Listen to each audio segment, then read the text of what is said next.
Welcome to the 8th part of Ynglinga Saga. I'm changing a little bit how I'm reading these shorter parts with commentary. I'll be reading and commenting on the fly. I think it's better, and then I'll rather gather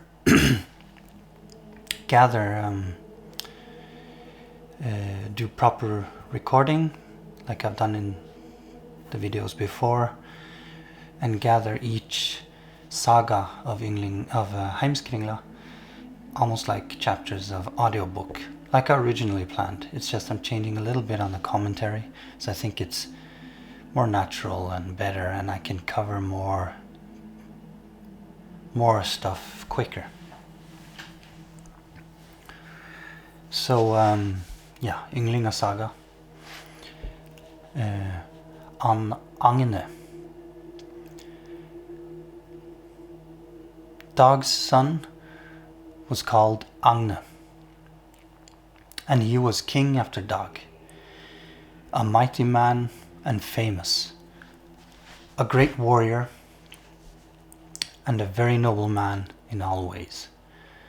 There was a summer when King Agne travelled with his army to Finland and went up there and wreaked havoc. The Finns, and Finland here is roughly the same area of Finland today. I think also covering a little bit more of Sweden, probably in the north. Yeah. The Finns as a people as a whole were actually much more spread out. I guess genetically they're still very spread out. There are a lot of Norwegians and Swedes are, Finn people. A lot of us originally, probably. And you have places like large places in Norway, for example, like Finnmarken, and that still bear names. But anyway, Finland was approximately what Finland is today. The Finns gathered a great army and set out to battle him. Frosti was the name of their chieftain. It was a great battle, and King Agne got the victory. Frosti fell there, and many of his soldiers with him. King Agne went with war shield through Finland and conquered her, and took enormous amounts of war plunder. To go with war shield, this is one of my literal translations, because I think it's colorful and it kind of catches a bit of the original meaning. And of course, and it means he went with his army and on a war path. Just the original word they use here is to go with war shield. He took with him Skjalf, Froste's daughter, and Loge, her brother. An Icelander would probably say Skjalf or Skjalf. I'm not Icelandic, but I'm Norwegian, and like I said before, I use the Norwegian pronunciation.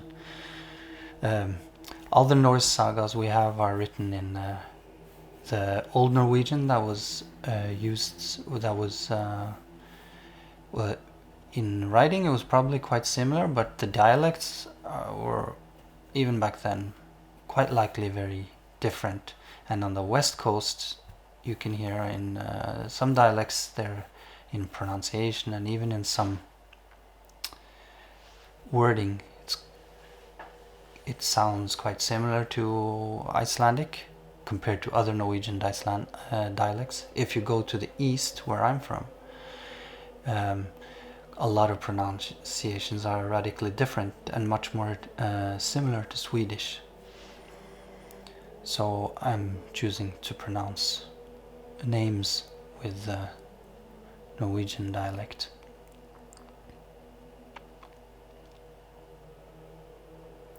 When he traveled west again, he laid to shore at Stocksund. He set his tent south on the beach. There was a forest there. King Agne had the golden necklace that Visbur had owned. and King Agne married Skjolf. She asked the king to hold a wake after her father. He then invited many mighty men and held a great feast. He had become very famous from this journey. There was much drinking, but when King Agne became drunk, Skjolf asked him to be careful with the necklace he wore around his neck. He then tied it to his neck before he went to sleep. The land tent stood by the forest and had a tree over it, so it would shade from the heat of the sun.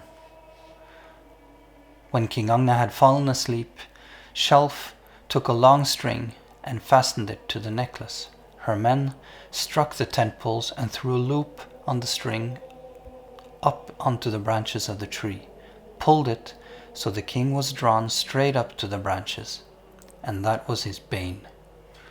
In Norwegian and the Scandinavian countries, this means death, which it does in English. It's just used quite a lot instead of, that killed him, or that was what he died of.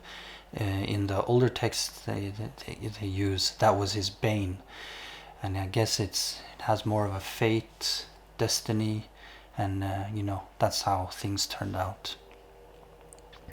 Skjolf and her men ran to the ship and rowed away. King Agne was burned there, and this place is since called Agnafjord.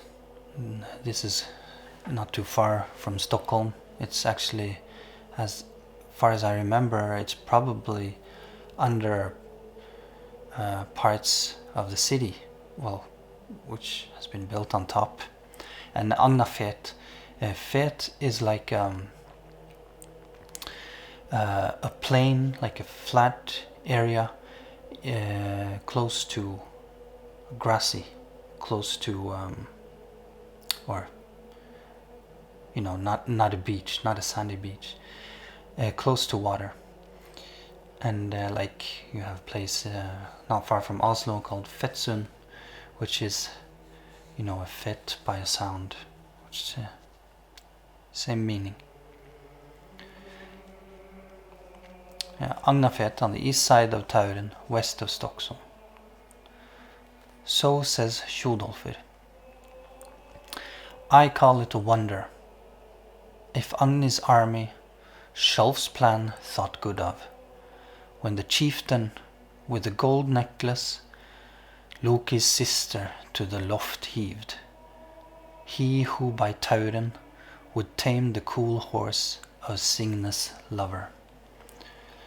And just a few, like all the poems, this is very full of kennings, and there's one really beautiful but cryptic one at the end, and it is to tame the cool horse of Signe's lover. Now this is a kenning for being hanged, and it comes from a story about Signe and Hagbard. And Hagbard, he was a warrior hero as far as I remember. Anyway, he and Signe, they fell in love, and it was a love that wasn't allowed. And the story is very similar to Romeo and Juliet. So basically, it's a love they are not allowed to fulfill, and Hagbard is taken to be hanged as a punishment. And before they hang him, he asks them to hang his cape so he can see, judge if it will be a proper hanging. And just when the cape is up hanging, Signe rides past far away, and she sees this image and thinks that Hagbard has been hanged. So she becomes very sad, and she goes home and she kills herself. Now when Hagbard gets to know this, he of course is sad, but he's also happy, because now he knows that her love was true, and he's fine with getting hanged. So he gets hanged in the end. And that's the story behind the kenning, to tame the cool horse of Signe's lover. I don't know, maybe the cool horse, if it's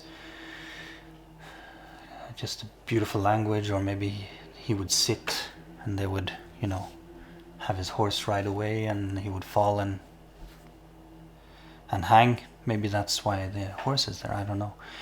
One interesting thing about that kenning also is, I read in in Norway you have a lot of bygdebøker. It's like collections, town books, and some of them go really far back and have genealogies that go hundreds of years back, and also a lot, because they're often by local people, written by local people, they also draw from sources from. There are a lot of in the library in National Library in Copenhagen. They've kept a lot of the diplomatic letters between Denmark and Norway, and a lot of the judgments at the courts going way back. So even all the way to the Viking kings, there are letters. And letters from bishops, and from the Vatican to bishops in Norway and Denmark and so forth. And I read in one of these bygde books for area of South Norway called Lista. It's an area with a lot of really rich findings going all the way back to Bronze Age. And there they said about Hagbard and Signe, the historian there, he said that, I don't remember their complete details of the reasoning how he got there, but Sjodolf of Kvine, basically Kvine is not too far from Lista, going west towards Stavanger. You have Kvinesdal. You can find this on Google Maps or whatever. And Kvine, so Sjodolf, he was from Kvine and this area, so he would likely be drawing on stories that are connected to Agder, and which is the regions in South Norway, and in the West Norway going up to Rogaland, where you have Avaldsnes, which was the seat of King Harald Finehair, and so forth. So he would be drawing on, of course, the wider plethora of sagas and stories, but also local stories. And this historian, he claimed or alluded to that there was a Signe at Sigersvoll, which is an important old farm at Lista, and that there were local stories of her and her illegal love to a Viking hero that was also called Hagbard. And if this was the actual story, and I don't know. I'll check up on the complete details on that. But it was interesting. Yeah, that was a long digression on that kenning. Okay, so next chapter. On Alrek and Eirik. Agne's sons were called Alrek and Eirik, and they were kings after him. They were mighty men and great warriors, and great in all arts. It was their custom to ride horses and to tame them, both for trotting and galloping. And this they were the best in of all men. And they constantly competed about who was best at riding or who had the best horse. There was one time the brothers rode away from other men with their best horses, and rode out into some fields, and did not return. People went to find them, and found them both dead, and both their heads were crushed. But they didn't have any weapons, and only their bridles for the horses. So people concluded that they had killed each other with that. So says Sjodolf. Alrek fell where Eirik from brother's weapon met his bane, and with the saddle horses' head ropes, dogs' kinsmen killed each other. Men had never before heard of riding gear by Frey's offspring being to battle brought.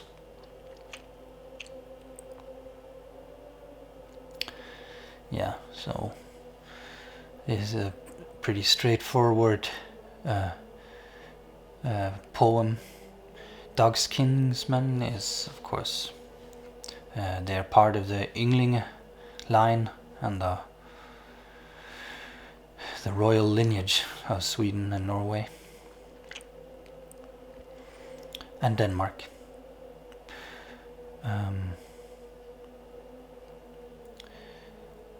Yeah.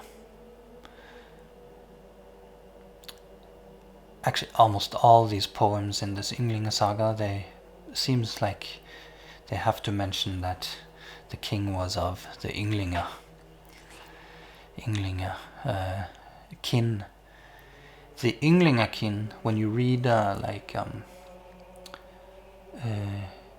German, Frankish annals and also in Latin texts going quite far back, even to Gothic times, is Yngva Vulnus or Inguni Vulnus, or variations where it's Vulnus. So in that way, if you see that lineage or that tribe talked about, then it's quite likely they're talking about the Ynglinga kin and their royalty or their peoples. On Alf and Yngve. Yngve and Alf were sons of Alrek, and they ruled the kingdom of Svishud next. Yngve was a great warrior and very successful in battles. He was beautiful and a great athlete, strong and the sharpest in battle, generous with his riches and a cheerful man. Of this he became famous and popular. King Alf, his brother, stayed at home and didn't go out on warfare. He was called Elfsi, and he wasn't a talker. He was greedy of power and stayed for himself. His mother was Dog-eyed, the daughter of King Dog the Mighty. The Döglinge came from them. King Alf had a wife called Bera, a beautiful woman and trusty, and the most cheerful there was. One autumn, Yngve Alriksson returned to Uppsala from Viking, and he was the most famous at that time. He often sat drinking into the late hours, but King Alf would often go early to bed. Queen Bera sat often up during the evenings and would hold Yngve company. King Alf would often advise her that she should go earlier to bed and that he wouldn't stay up to look after her. She answered and said that such a wife would be happy that would be married to Yngve rather than Alf. This drove him into a rage, as she often said such things. One evening, Alf entered the hall, while Yngve and Bera sat in the high seat and chatted. Yngve had a sword resting on his knees. The men were very drunk and paid no attention to the king having entered.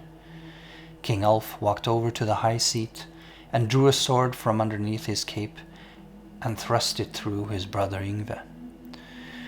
Yngve jumped up and drew his sword and gave Alf Banastrike, and they both fell dead to the floor.